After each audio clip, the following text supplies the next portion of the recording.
Hey everyone, welcome back to Escaping Rock Bottom on iTunes, Spotify, and Google Play. If you're watching us on YouTube or on social media, you can see I got a very special guest with me today. I'll introduce him in just a moment. But this is I just got to set this one up for a little bit here. I've mentioned so much about that very first AA meeting that I went to a little over 9 years ago. And it was right after I got out of the hospital, and the nurse at the hospital sent me to this AA meeting that I had never been to before. And I reluctantly agreed to go to this AA meeting. And the only reason I agreed to it is because the nurse was so nice to me at the hospital. And she said, listen, I'll give you money for a cab ride as long as you go to this meeting tonight. And so I said, okay, I'll go. When I went to that AA meeting in Hollywood, I almost turned around and left because they were handing out raffle tickets. And I was like, what is this place handing out raffle tickets? Like, I had just gotten out of the hospital. What am I going to win? What am I going to, yeah. And I was like, this is not the place for me. So this is where Jason comes into my life. So everyone, this is Jason Kennedy. Hi.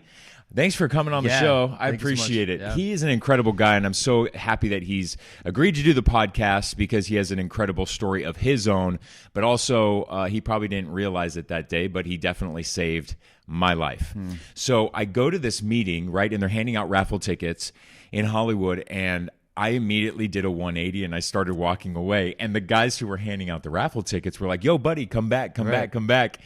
And so I said, no, man, I'm in the wrong place. I'm in the wrong place. And they said, well, why are you here? And I'm like, well, I'm looking for an AA meeting. And they said, well, you're in the spot. So come on in. And they gave me a ticket. And I sat in the back corner. And the whole time, like, before the meeting started, was like looking around, and this meeting was packed. I would say at least 75 to 100 people were packed inside this meeting. And I was like trying to figure out a way, how do I get the heck out of here? So I was like sitting in the back of the meeting. I had my hat down low, not talking to anybody. And sure enough, Jason gets up in front of the room, and he was the guest speaker that night. And so Jason started speaking, and I was just listening. And throughout that, I was like, oh my God, like, this guy's kind of telling my story. And he kept me hooked and kept me hooked. And sure enough, at the end of that meeting, they called my number, and I had to go to the front, and I had to share, and they had time for one share. So that moment changed my life. So without further ado, Jason is here. Buddy, hey. It's so cool. I always say the gifts about sobriety are like, I listened to you speak 9 years ago, and we're still connected. Yeah, I love that. And I love that when I heard your first podcast, I got a chance to hear that story again. And I remember we had met again after that, like a year later, maybe in Palm Springs. Yeah. And then started hanging out. And then you told me that you had heard me at your first meeting. And I love those kind of examples because I remember the first time that I went to a meeting, and I remember connecting with a speaker. And I remember the first time that I saw somebody who I like recognized at a meeting, and I felt that kind of connection. And that is something that's so vital to kind of keeping me coming back, or kept me coming back in the beginning. And that when people come into the rooms, they really need that kind of thing that keeps them anchored, right? Some sort of connectivity. And I mean, our whole world is looking for that, wouldn't you say? Always. And you know, the beautiful thing about when you were speaking that night, you had no idea that I was in the room. And, you know, like, we do all these things.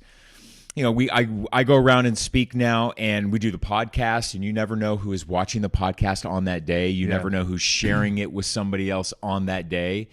And so that's like one of the beautiful things, is that you never know when you're sharing your story whose life you could be saving. Yeah. Yeah. And I think the reason that you do share your story is also to save yours, right? Totally. You kind of save your ass, but then you're also there. And you and I have gotten a chance to talk about this opportunity to kind of be a channel, right? And to like just carry a message that may be related to a program, or it may just be related to your experiences that somebody needs to hear, which is why I love that you're doing this, because there's so many people that will never step foot into a 12-step meeting maybe, but they needed to hear something that they could connect to feel belonging, and then maybe to get to some level of change in their life that they need to change. And sometimes we say, like, we bring the meetings to them, right? When some people can't come to a meeting, we bring a meeting to them. And to me, I'm like, well, listen, if I'm interviewing a bunch of sober people with great inspirational stories, I'm essentially bringing meetings to people who never will see it. Because you know what people do is they hear the podcast, or they see something, and they're like, my friend really needs to hear this. And they send it to their friend. So How many years do you have sober now? So I've been sober 17. It'll be 18 years in May. Isn't that incredible? Sober 18 years this May. So I had 9 years when you came into that meeting, roughly. And I just And you celebrated. just celebrated 9 years. See, I'm That's telling you, synchronicity. the connections are just awesome. Yeah. What was your because I don't remember actually. What was your drugs of choice? Like, what was your issue? Was it drugs or booze? It was. I got sober at 22, and so I drank and used for like 5 or 6 years, and my whole thing was that it was an escape. Like, it worked for me, you know, and we had a chance to talk about this a little bit too. But like, when I started drinking, it was the first cure to my alcoholism. Because I had this thing that was always inside of me, right? And wherever it came from, I don't know, genetics, you know, whatever. That's not as important to me, because what I knew was, once I started drinking and then using, and I like did it all the first night. Like, I got drunk, I smoked cigarettes, I hooked up with a girl, and smoked weed all in the first night that I ever drank. Seriously, it was like off to the races, and I became, you know, who I was starting to become who I was. That stuff stopped working. And then I would try to compartmentalize. Like, I was always drinking, but then I wouldn't smoke weed, and but then I would do ecstasy, and then I wouldn't do ecstasy for a long time, but then I would do coke, and then I wouldn't do coke. And then, like, some nights, all bets were off. Yeah. Moved to New York, and then about 4 months How old after, were you when you moved to New York? 22. Okay, so yeah, I moved to New York when I was 20. Yeah. And I mean, that city can escalate some shit. Chew you up and spit you out. Yeah. Yeah. And I did. I mean, like, but it spit me out into recovery in 4 months, you know? So I was Did really you get lucky. sober in New York City? Yeah. I always say this, like, wherever there's a lot of good hard drug use, there's also a lot of good. great sobriety. Yeah, it's so true. I mean, LA, same thing. LA you know? and New York, some of the best meetings I've ever been to. Yeah, and you know, there's almost like a level of respect, because you see people who you may have known from some sort of notoriety or fame, but also you see these people who you're like, oh, I know you went through it. You're like, you can look at this person who you've never seen before, and you're like, damn, you lived that life, and I can tell, and look where you are right now. You know that the first meeting that I went to that you were speaking at, there were dudes there that I hadn't seen in years, but I used to party with years before, and they said we were just waiting for you to come into these rooms. They call it saving a seat, right? Yeah, no, I love that. So it's been about 18 years this May, and you know, I remember that meeting. I don't even think that meeting's there anymore. That one that we met at, the one your first meeting, but I believe it was Melrose and Mansfield. Yeah. Really bad lighting room, bad acoustics, bad acoustics. It was like the here. lobby of the church. Yeah. But the cool thing is that I was a little disappointed that meeting was gone. I think I'd gone back to that same place on my 5-year anniversary, and somebody told me like the meetings were no longer there, and I was a little sad about it, because obviously it has importance in my life, but I just remember I was like, how can that be? There was like 100 people like packed into this joint. Yeah. But that's the thing. I mean, things change like that. Yeah. So at what point did you decide, like, talk up a little bit about that unmanageability when you finally hit your rock bottom? That's like the number one question I always get from people is, how did you know when you were done? I woke up in the morning, you know, so what had happened was that I had a couple of DUIs. I had experiences where friends of mine who had similar experiences to mine killed people. I didn't, luckily, thankfully. I didn't die. I didn't hurt anybody else or kill anybody. But I'd seen that happen around me. And I knew that I would probably get by. That was my thing. I knew that I may, you know, have more DUIs. I mean, I kind of moved to New York because it was New York, and I wanted to come out, and I wanted to do all these things or whatever, but I also knew that I didn't drive there, and I was probably going to be fine if I didn't, you know, get behind a wheel again. Like, that's the kind of thinking. That's how small my thinking got. Even in the biggest city in the world, my thinking got pretty small. And but none of those things mattered. You know, what had happened was I woke up for work late one morning, and it was the second, third, fourth, fifth time that month, you know, and I looked in the mirror, and I remember looking into the mirror, and there was nothing behind my eyes anymore. It was just dead. It was this idea that I didn't see anything looking back, and I knew, like I said, I could probably keep going that way, and I just didn't want to anymore. And so I went into work. I was late for this really important meeting, and the thing about it was, the day before that, I had a great day. I had like a great workout. That meeting that I missed was one that I was leading. I was, you know, in a great mood. And I remember having this conversation with myself, walking from 55th and 3rd to 58th and 10th, where I lived, 55th and 3rd is where I worked, and it was like, I'm not going to drink. I might go to a bar. The next block was, I might go to a bar, but I won't buy a drink. The next block was, well, if somebody buys me a drink, like this was the conversation in my head. It's insanity. And it was, and then I woke up at 5 o'clock in the morning, like out of a blackout, and then woke up at 10 o'clock in the morning late for work. Did you go to treatment? Did you just go to AA meetings? I just got sober through 12-step programs. 12-step programs, yeah. Yeah, I mean, for me, that I had some experience. Yeah, that was me too. Yeah, I never went to treatment. I never in-house outpatient.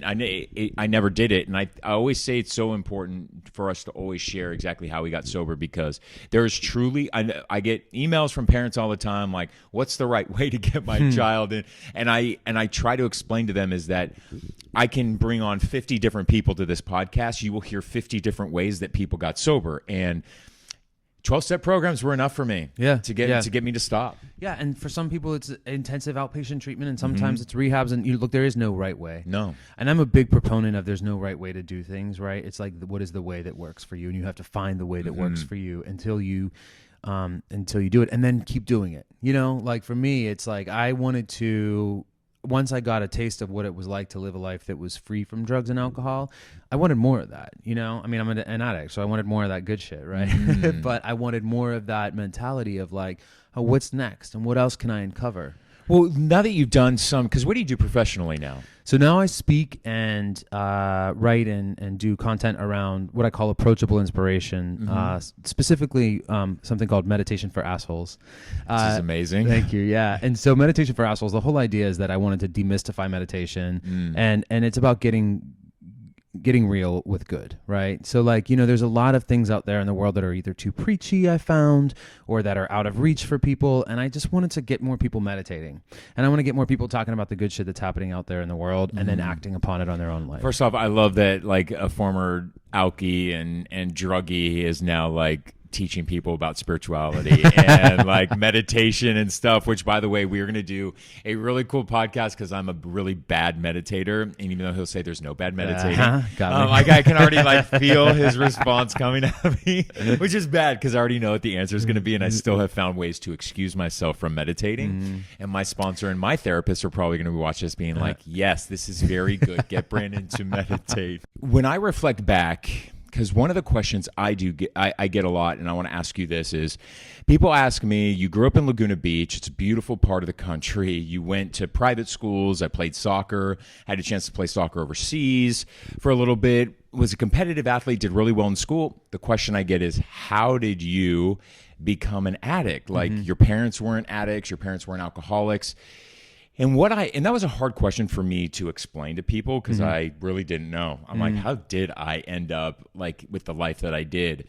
And why did I choose drugs and alcohol as my solution? And now through a lot of therapy, for me, have understood that it was a lot of the trauma that I experienced as a child, right? I was molested by my piano teacher and my youth soccer coach, and suffered a lot of verbal abuse and some physical abuse from my mother, and realized that untreated, I suppressed, went into survival mode, and it eventually came out sideways. So what led you to even cure yourself or medicate with drugs and alcohol? Like I said, for me, it was that thing that was like, that was the escape, right? When it was offered to me, it was that. And my childhood, my agita came from so many different things, from being a closet case, I was a kid who didn't know what it was like to be gay. You know? I'm 40 years old now. So like, it's a lot different for kids who are coming out now. Yeah. They're like 17 years old and they're on the football team and they're coming out gay and all friends thinks it's great. And I'm like, that's amazing. Exactly. And by the way, my brother is 15 years younger than me in the same school district that I went to in a suburb of Pittsburgh. He had friends that were gay in high school and it was no big deal. No big deal at all. Yeah, exactly. Yeah. And so, I mean, I think that was part of it. I didn't grow up in an abusive household, so I didn't have that. I don't even have anything that was really a trigger for me, right? I think for me, it was just an uncomfortability that I didn't know, and I was never in the right place. I never felt right in my home town. I never felt right in my skin. I was like kind of chubby, all that kind of stuff that kind of just kept happening. And so when I eventually had that first drink, all of those things fell away, and that's why I say that it worked for me. What I've learned throughout years and experiencing some trauma and helping others to go through trauma, though, is that is like a PTSD response, right? And so because we have all this stuff in our prefrontal cortex and all of this, you know, I mean, the neuroscience of it is that we are going to want to treat the things that happen to us no matter how far deep down they're buried, right? So we all have shame, right? And we got a chance to talk about this. The shame that's buried in the pit of our stomach, right, is why we sometimes act out in fear and why we sometimes act out in like overeating, right? You had the guest on, was it Tanya? Oh yeah, Tanya Brown. And Yeah, she spoke a lot about that, right? She went into food addiction. That was her way to medicate. Yeah, exactly. And a lot of times I think what happens is that we just keep medicating and medicating until we're able to get to a space of like, this doesn't work anymore. But what happens then is we're too far down that rabbit hole. So how much more do we have to medicate? And we have to find different ways to medicate. And you know, when you spoke on your first podcast about your story, and it was the whole trauma that you experienced, but then also how you know, when you had used meth for the first time, right? And that was like an eye-opener for you, and you knew that all bets were off, but it was exactly what you needed at that time. I had never, I mean, I tell you this, I really honestly felt like a superhero. Like I felt so invincible. And you talked about, I had a lot of gay shame, you know, growing up as a kid and being an athlete, being gay, which was unheard of, like in the early 90s, especially in Orange County. And the moment I hit that pipe, I describe it as it is a high. Like your body should only ever feel like a 10 out of 10 on a euphoric high. And like that drug on that day, that first time, it was like a 15 out of 10 right in that moment. And then I began 6 months of chasing that 15 out of 10. And did you ever find it? No. And it went from 14, 13, 12, and it just dropped until it was down to like 2. Yeah. And I just felt like such crap, yeah, you know, when I was so broken. And I found that in 18 years of being clean and sober, I also still have that need to try to get a high, right? Oh, yeah. If one thing, whether it's food or sex or date, we know I'm married now, but when it was dating or when it was like, let me just do more of that thing, right? Or I have the opposite, or I've had the opposite, which is this works, so I'll quit, right? I call it like this works, so I'll quit syndrome. So it's like, this is all working the way it's supposed to be working and things are flowing, so I'm just going to stop doing it because why would, must have fixed it, you know? That's so true. And a lot of us, I think a lot of us medicate with sex, right? Because sex feels good. But I, as a sex addict, I can be the first one to tell you, yeah, it feels good. But to me, I equivalent. Some will argue, but this is the best way I can explain it. It's the same thing like that random sex that I would chase after because it felt so good to like medicate, right? It feels good. I'm going to go have sex. But here's where I ran into that problem was that anonymous sex, that chasing after that mysterious sex was just like that meth that I did. Because the more you do it, the less fun it is and the less you get out of it. And then suddenly you're having sex with all these people and it means nothing to you and it doesn't feel good. Not only does it not feel good, it deadens your soul, right?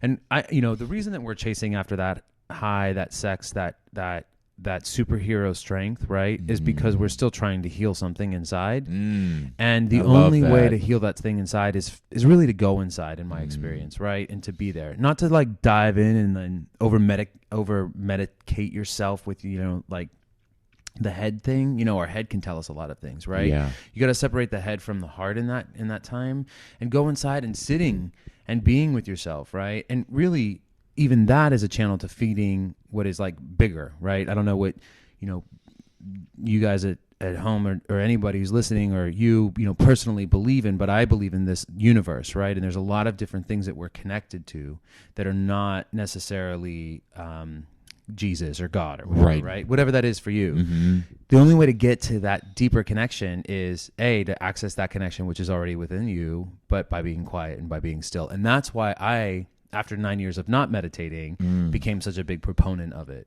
in my life and for the life of others. Yeah. So, okay. When did you, people preach to you to meditate from like day one in recovery? Yeah. I mean, but it pretty early. It took you how many years to finally do it? Because you're going to make me feel at 9. least a little bit better. 9. So see, I'm 9 years. So I'm You're right perfect. on track.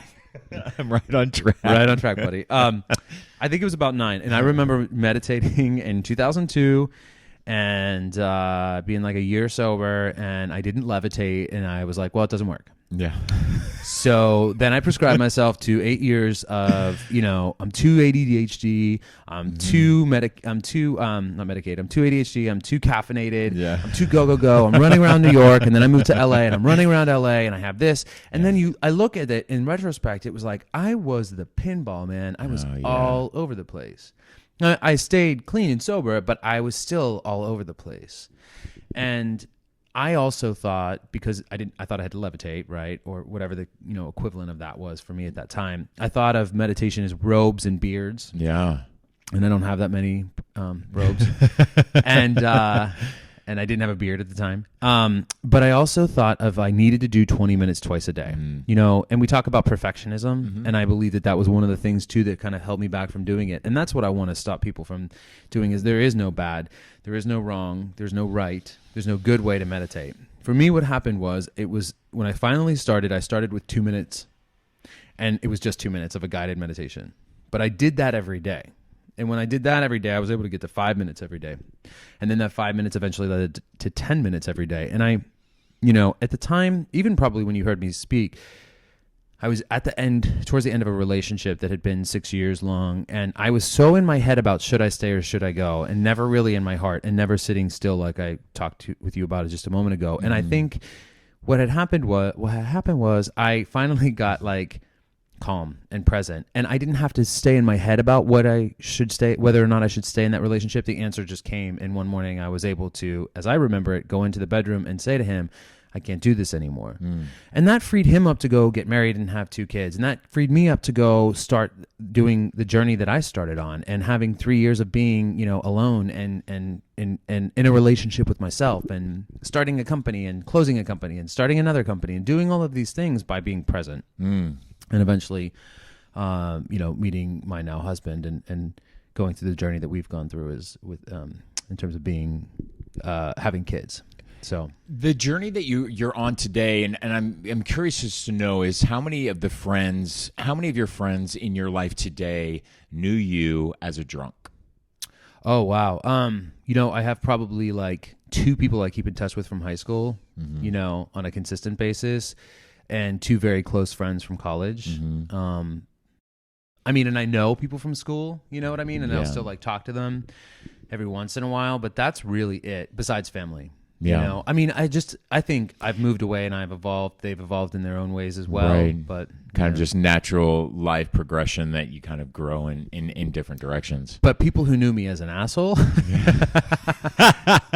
still a lot of those. Still a lot of those. I like that, which is why he has meditation for assholes.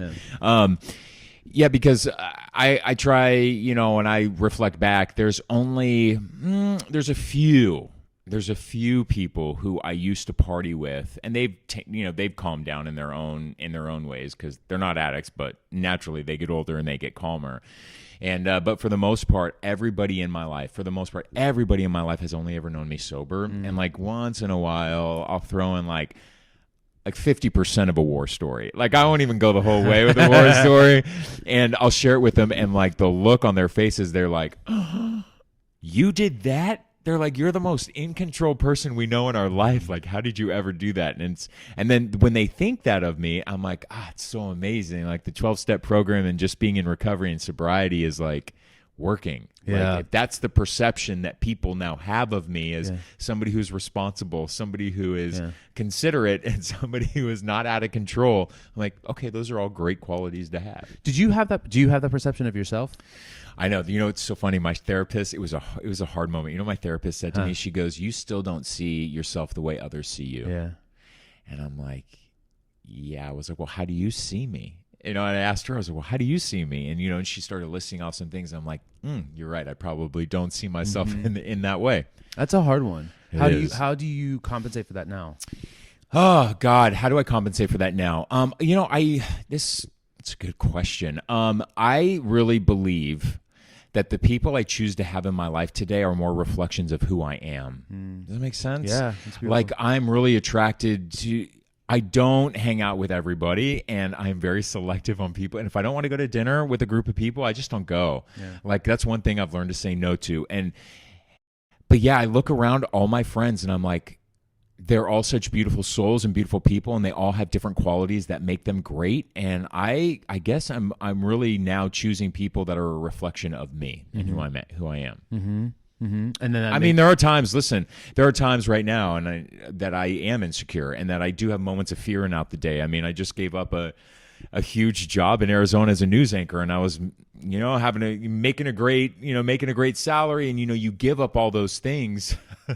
There are moments where I do get a little scared. Yeah.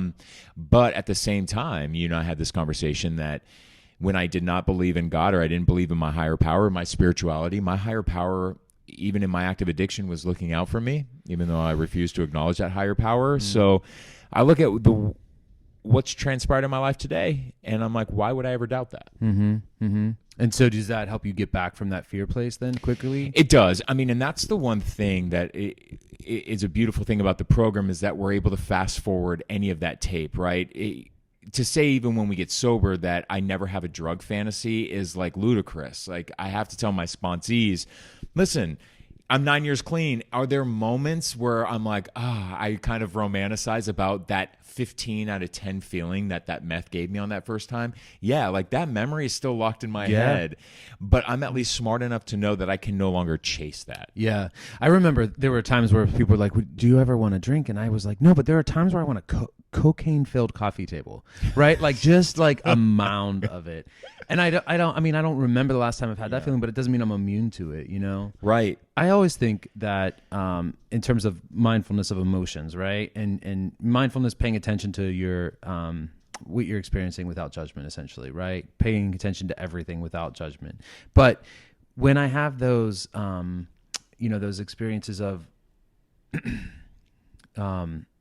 I don't necessarily think it's important to, okay, so you have to say where you are, right? Like your fear of like, okay, I just turned down this big job, and there are moments where I'm still thinking about what did I just do, right? Or why did I just walk away from that? You can't get to, this is where it's like Waze. You can't get to where you want to be unless you give your starting location with Waze, right? If you're not sharing your location with Waze, you're never going to be able to get to where you want to go, right? So you have to say, oh, wait, I'm in fear right now. I want to be in that faith that I know that I can be in. I want to be in that spirit, right? Or that flow, which is very important. But right now I'm in fear. And if you just mask that and you're like, everything's fine, right? Then you're never going to be able to get fully immersed in that faith space. And I think, again, that's another thing, and not to keep pitching you, although your therapist called me and asked me to do this, about meditation. I'm just kidding. About meditation. It is that thing for me. That is what that gives to me. It gave me that point of I'm connected, I'm in the flow, and I don't need to be masking my fear and running away from it, or pretending to be in faith and not really being in it. Well, I got to ask you this because you have something that I want. I always say in recovery is like surround yourself with people who have what you want.